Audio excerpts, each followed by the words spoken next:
tardes, hermanos. Bendiciones a todos. El día de hoy tenemos un tema muy bonito en donde a veces no es presentado de la manera práctica o directa. Vamos a hablar sobre la humildad, pero el título que el Señor me ha inspirado para hacerlo es, de repente, porque vamos a tomar más de una sesión en esto de hoy, es apacentándonos en el amor divino. ¿Por qué ese título? Vayamos a Primera de Pedro y el capítulo 5.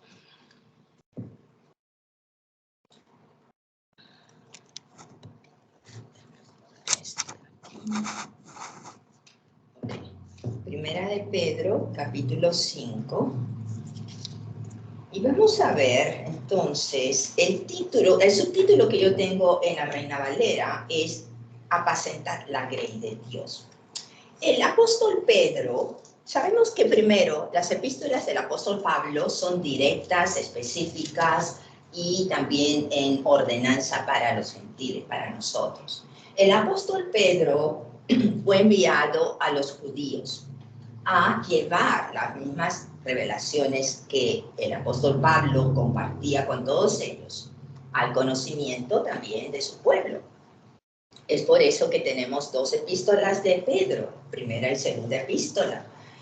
Y él está hablando aquí a los líderes y pastores de diferentes congregaciones. Pero tenemos nosotros el conocimiento que después de la cruz, todos tenemos la responsabilidad de compartir la obra de Dios, lo que Dios hace en nosotros. En cierto modo, entonces, somos todos ministros por su palabra. Amén. Entonces, el apóstol Pedro, en el capítulo 5, vamos a leer las primeras líneas nomás, y luego de la segunda, del verso 2 también, donde dice: ruego a los ancianos que están entre vosotros. ¿Quién es un anciano en una iglesia? No quiere decir un ancianito que no se puede ya ni mover ni caminar en edad, no. Lo que quiere decir es alguien maduro en la palabra de Dios, alguien que conoce y practica y participa esparciendo la palabra de Dios. Esa es la persona madura, ese es llamado anciano. Puede ser un joven de 20, 22, 25 años y pertenecer al grupo de los ancianos. ¿Por qué? Porque en su conocimiento, en la revelación y la relación, porque todo viene por la relación de uno con Dios, es donde maduras en la palabra. Esa madurez es lo que te hace entrar al grupo de los ancianos de una congregación. No por la edad, perdón, porque un hombre de 60 años y puede pertenecer igual al grupo de congregantes, no de los ancianos. Los ancianos tienen cierta autoridad sobre la palabra y sobre las decisiones también de la congregación. Entonces el apóstol Pablo acá nos dice: ruego a los ancianos, está haciendo una petición, que están entre vosotros. Y vayamos al verso 2. ¿Cómo se inicia el verso 2? Dice: apacentad la grey de Dios. Apacentar la grey de Dios. ¿Qué significa apacentar? Primera de Pedro 5. ¿Qué significa apacentar? Es ofrecer pastos, moverse en un área de pastos. ¿Quién se mueve en un área de pastos y quien dirige a ese grupo son las ovejas con su pastor? El pastor es el que apacienta a las ovejas. Si recordamos en las epístolas, en Mateo, Marcos, Lucas, Juan, hablando de Jesús como pastor, el buen pastor, y sus ovejas eran los que lo seguían, los discípulos y todo curioso que seguía para seguir aprendiendo de sus enseñanzas. Bueno, nos dice el apacentar, nutre. ¿A quiénes? Le está hablando a los ancianos de la congregación, les está dando la responsabilidad de nutrir a los que no son ancianos o a la congregación, ya sea más jóvenes en la fe, bebés en la fe, o sencillamente como compartir entre los más ancianos y entre otros sobre la palabra y las enseñanzas. ¿Por qué? Es importante pensar, nosotros aquí congregados podemos recibir de una manera esta interpretación. Vas a otro sitio, otro pastor te puede hablar de otro aspecto de las mismas palabras, de los mismos versos. No quiere decir que está bien uno o mal el otro, complementa. Si tú lo recibes que es inspiración divina, va a complementar, va a incrementar tu conocimiento, va a profundizarlo y te va a llevar a esa madurez del anciano. Amén. Amén. Entonces aquí el apacentar a la grey quiere decir que los ancianos también son responsables, no solamente el pastor, también son responsables de los que están asistiendo y que no conocen mucho de la palabra. Amén. Entonces un pastor o un líder, digamos en general, por los ancianos incluidos, son responsables de la madurez, el avance y el conocimiento y, acá viene lo más importante, la aplicación del conocimiento a la vida diaria. Porque podemos escuchar muchos palabras que leen y lo interpretan de acuerdo a lo que leen, pero no aplican a lo de hoy. Eso es importante, porque si tú no encuentras la aplicación, quiere decir que no tienes el conocimiento profundo de lo que estás aprendiendo. Amén. La palabra nos dice en las epístolas, Jesús nos revela, es viva. Es viva. Si es viva, quiere decir que tiene movimiento. Y si tiene movimiento, quiere decir que se amolda a cada situación, en cada problema, en cada cosa que tengas delante, te va a dar la inspiración de acoplarla, de aplicarla, de enfocar lo que dice Dios en ese momento, en esa situación y de la manera que el Espíritu te inspira. Es la palabra viva, activa, con movimiento y con poder, que es lo más importante, porque la palabra escrita de Dios es la que salió de su boca primero. Y toda palabra hablada modifica el ambiente, modifica el aire. Por eso es tan importante poner atención a las palabras que salen de nuestras bocas. Entonces vayamos al verso 5. Cuando está dirigiéndose a los jóvenes de la congregación y le dice, jóvenes, están sujetos a los ancianos y todos sumisos unos a otros, revestidos de humildad. ¿Okay? Le dice, jóvenes, están sujetos a los ancianos. ¿Qué quiere decir estar sujeto? Estar sujeto, estar sumiso. Estar obediente, ser obediente. Ser dócil. Recibir o corrección o dirección o entrenamiento.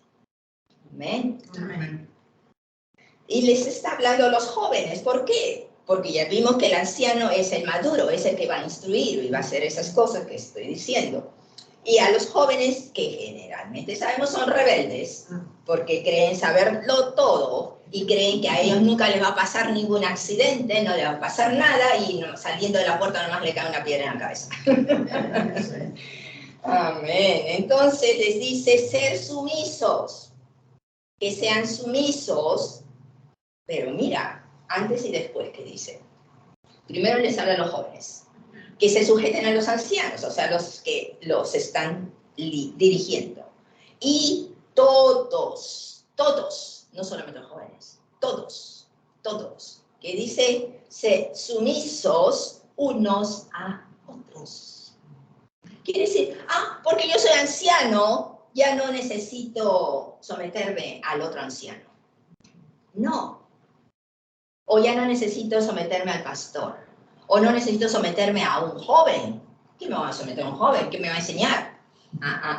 Sabemos que Dios hasta las piedras puede hacerlos hablar.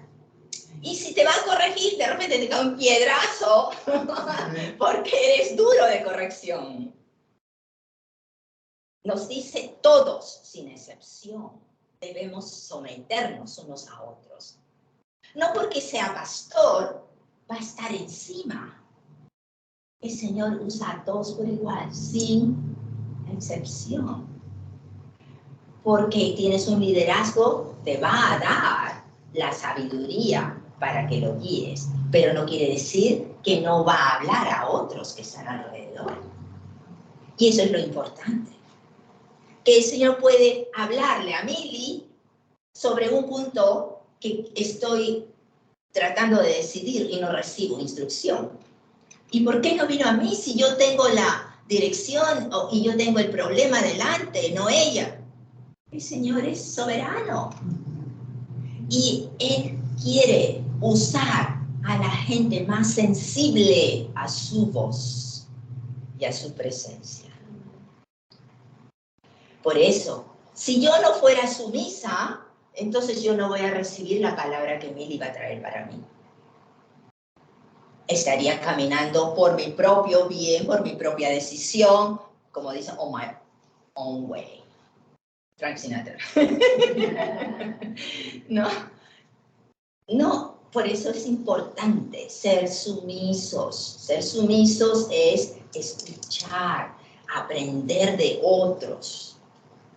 Hay cosas que el Espíritu nos va a mostrar, porque somos guiados por el Espíritu.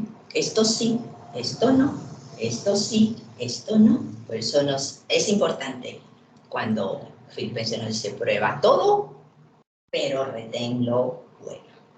Amén. Amén. Y siguiendo al final del verso 5 nos dice, Dios resiste a los soberbios y da gracia a los humildes. El resistir, ¿qué quiere decir? Alejar.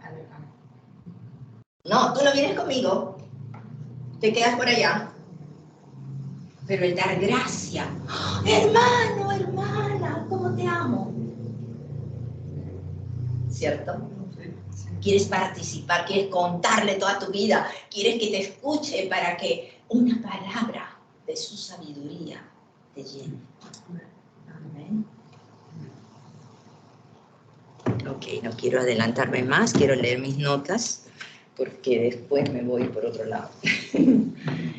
Ok, en nuestra relación con Dios, algo es importante. Si nuestra relación con Dios fluye humildad, está bien. Sabemos que todos venimos a los pies de Dios. Unos de una manera, otros de otra manera, y eso es lo que pide Dios, que te humilles ante Él, que recibas sus enseñanzas y seamos obedientes a Él. Pero si esa humildad no fluye y empiezas tú a caminar por tu camino y decides, no, de acuerdo a lo que yo quiero, de acuerdo a mi gusto, de acuerdo a lo que mi plan fue antes, así o así, hay un problema en tu relación con Dios. No te estás humillando ante Él. Quiere decir que no estás confiando 100% en Él. Si no puedes dormir en las noches pensando en un problema, si estás inquieta con temor, sabemos que el temor no viene de Dios, es que estás tratando de decir, Señor, yo creo que yo lo puedo hacer. Yo creo que yo puedo resolverlo. Porque nos dice en Juan 14, en 1 Juan, en diferentes sitios nos dice, Señor, trae tus ansiedades a mí. Y eso lo vemos en el siguiente, creo que es el siguiente verso de Pedro. No, el verso 7. Echando toda vuestra ansiedad sobre Él, porque Él tiene cuidado de vosotros. Toda ansiedad. ¿Qué te hace ansioso? El temor, la preocupación. Entonces, Él va a cuidar de sus hijos. Él va a cuidar de tus asuntos cuando tú estás de rodillas ante Él. Y tu mente está entregada al poder y amor de Él. Amén. Amén. Tenemos que pensar que el Señor Jesús no es solo nuestro Salvador, sino también nuestro Señor, que quiere decir que es el dueño de nuestras vidas. Y si es dueño de nuestras vidas, ¿qué haces tú decidiendo tu vida? Decidiendo qué vas a hacer mañana. En Mateo Jesús nos dice, ¿por qué piensas que te vas a poner? ¿Qué vas a comer? ¿Qué vas a hacer? ¿No eres tú más valioso que los pajaritos del campo y las flores hermosas que salen en la naturaleza? Y el Señor, ¿cómo nos ha vestido de su gloria, de su gracia derramada sobre nosotros? A través de la cruz de Jesús. Amén. Entonces, cuando declaramos que Él es nuestro Señor y estamos de rodillas ante Él, es cuando Él derrama su gracia, nos empodera, nos da esa fortaleza, esa energía, y nosotros tenemos que decidir, sí, Señor, me vuelvo a ti y espero en ti. Amén. Y tratar de sacar de nuestra mente todas esas ansiedades. Es diferente ahora cuando tú vienes a sus pies, humillándote por ti mismo, a que alguien te fuerce y te humille. Humildad es diferente que humillación. Uno es hecho por ti, el otro es hecho por alguien. Y Dios nunca va a permitir, ni Él nunca lo va a hacer con nadie. Por eso es que siempre nos dice la palabra, Dios nunca impone nada. Es tu voluntad. Señor, por mi propia voluntad yo doblo rodillas ante ti. Amén. Amén.